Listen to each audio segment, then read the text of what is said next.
नमस्कार दोस्तों, आप सभी का स्वागत है एक बार फिर से मेरे यूट्यूब चैनल अंजन क्लासेस में।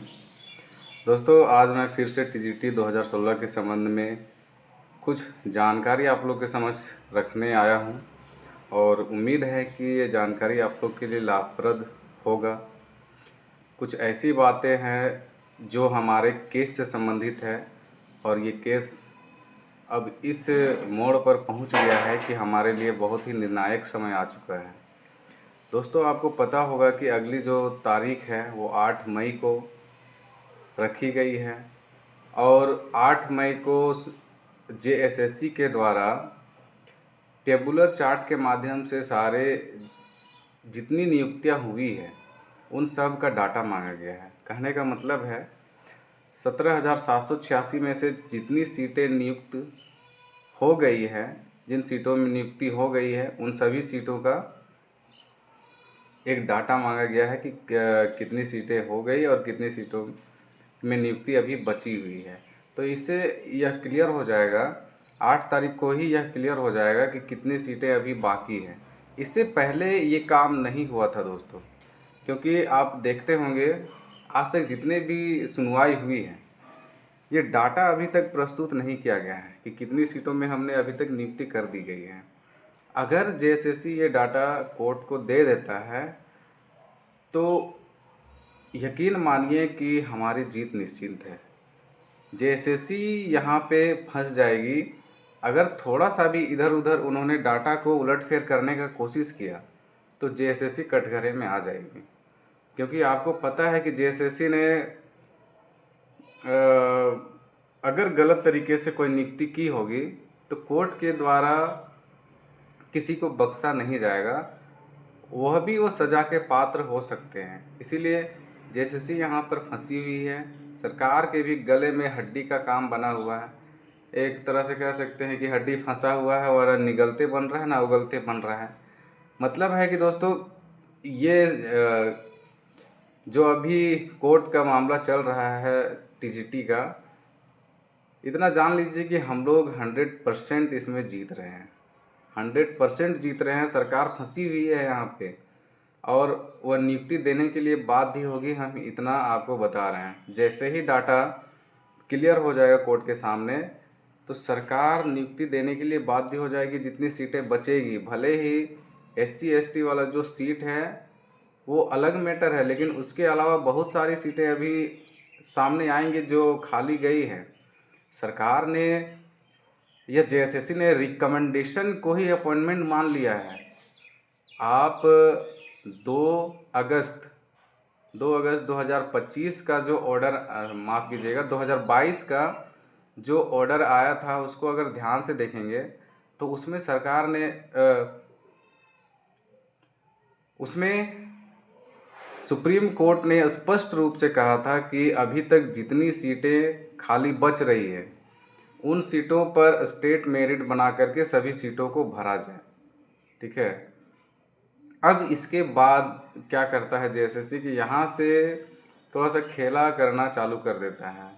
रिकमेंडेड कर दिया कैंडिडेट को, मान के चलिए 17,786 सीट है, उसमें से पहले बहाली हो गई 8,000 की समथिंग। उसके बाद जो सीटें बची हुई है तो उनको रिकमेंडेशन में दिखा दिया कि मैंने इतने विद्यार्थियों को रिकमेंड कर दिया, अनुशंसा कर दिया है। अनुशंसा और नियुक्ति दोनों अलग अलग चीज़ होता है।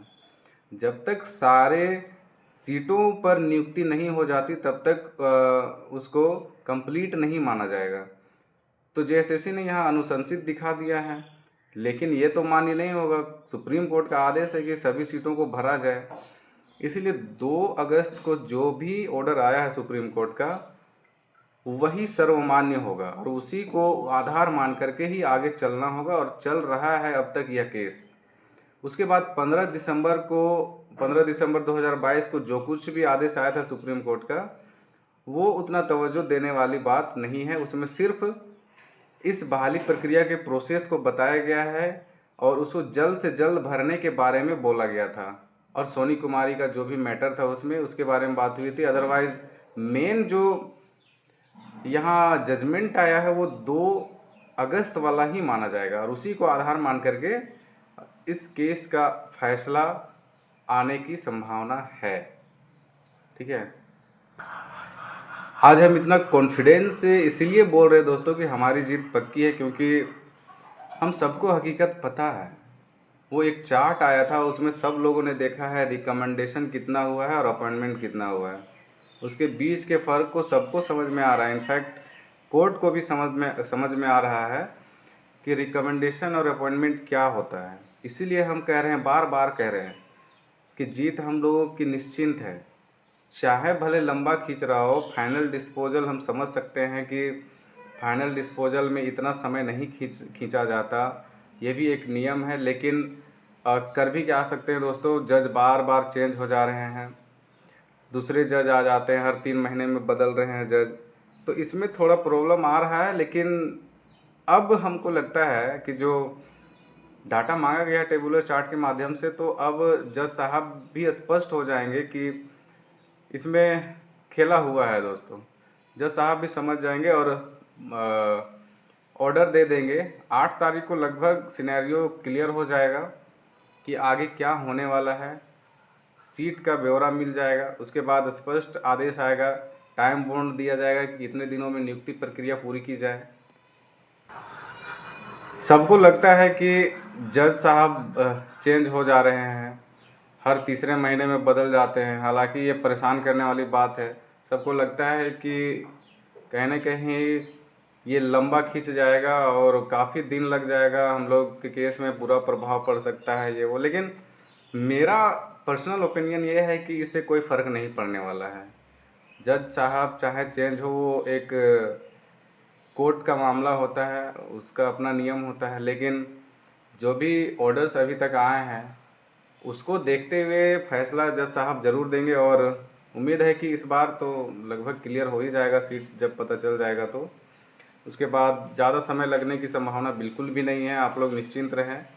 और जो कोई भी उम्मीद लगाए हुए है इस टीजीटी 2016 की नियुक्ति से, उम्मीद है कि नौकरी ज़रूर मिलेगी और जल्द मिलेगी, इसी साल मिलेगी।